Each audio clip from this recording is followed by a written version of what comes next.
The majority of local newspaper editors believe cost amendments to the data protection bill would lead to more titles closing, as MPs prepare to vote on two anti-press curbs proposed by Labour tomorrow.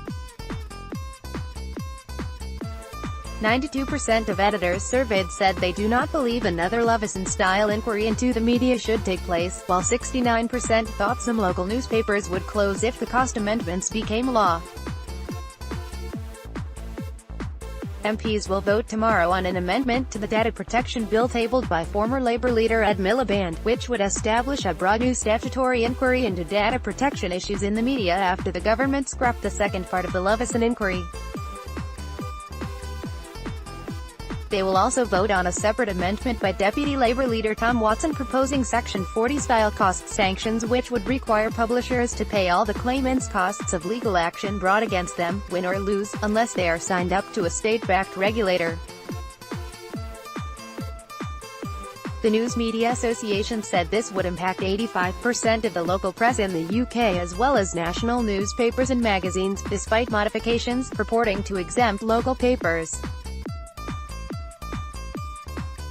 The government has already announced it will not put into effect, but will seek to repeal, a similar measure contained in Section 40 of the Crime in Courts Act. The NMA said, the first part of the Leveson inquiry spawned the draconian Section 40 costs-shifting provisions, and a further inquiry would undoubtedly create yet more restrictions on free speech which we would all have to battle.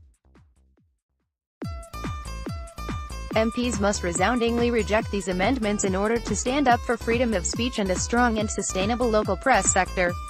The industry body conducted an anonymous survey of 68 local newspaper editors in January, in which not one respondent said they thought another Leveson-style inquiry should go ahead.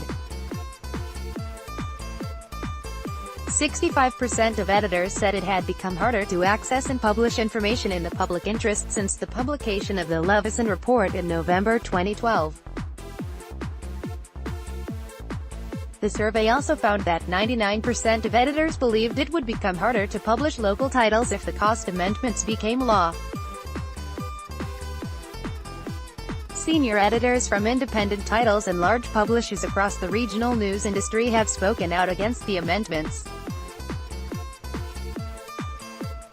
Chief Content Officer Matt Kelly said, "We are deeply concerned by the effect the Section 40 cost sanctions and proposed inquiry would have on our business. MPs must stand up for the local newspapers and local democracy by decisively rejecting both measures on Wednesday," NewsQuest editorial development director Toby Granville said. MPs must show their support for local journalism and local newspapers on Wednesday by rejecting the anti-press amendments in the data protection bill. Local and regional journalism is simply too important to our democracy to be sacrificed. Maidenhead Advertiser editor Martin Trepta said, "The amendments represent an attack on press freedom which is completely unacceptable in our society. As a point of principle, we stand united against these attacks on free speech and urge all MPs to do likewise by voting against all the amendments on Wednesday," Trinity Mirror Regional's editorial director Alan Edmonds said. His company, the UK's largest regional publisher, did not want its journalists facing the spectre of Leveson too, as they attempt to report on the activities of public figures in the public interest. "Another huge inquiry would only embolden those who would rather keep their activities hidden from scrutiny," he added. KM Group editorial director Ian Carter said a second inquiry into the media was the last thing we need, as publishers continue to adapt their business models to the digital age, while Johnston Press deputy editor-in-chief Gary Shipton said attempts to blackmail editors into joining a state-backed regulator were deeply insulting. As the only press regulator approved by the Royal Charter, only Impress member publishers would be exempt from paying all legal costs in cases brought under the Data Protection Bill or Section 40 of the Crime in Courts Act 2013 should they be enforced by government. Most regional and national newspapers are signed up to the Independent Press Standards Organization, which last week announced a new compulsory arbitration scheme which could force them to pay out up to £60,000 to victims of press abuses. It will cost claimants a maximum of £100, offering an alternative to costly legal action over libel, privacy, harassment, and data protection claims.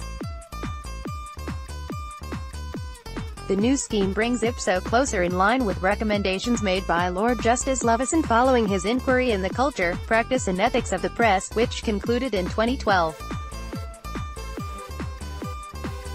IPSO has run a voluntary arbitration scheme for its members since 2016, allowing publishers to essentially cherry-pick the cases they agree to arbitrate. To date, no cases have been brought. The new scheme will launch by the 31st of July and 15 of the UK's best-selling national titles have already signed up. Picture, Parliament TV, Reuters.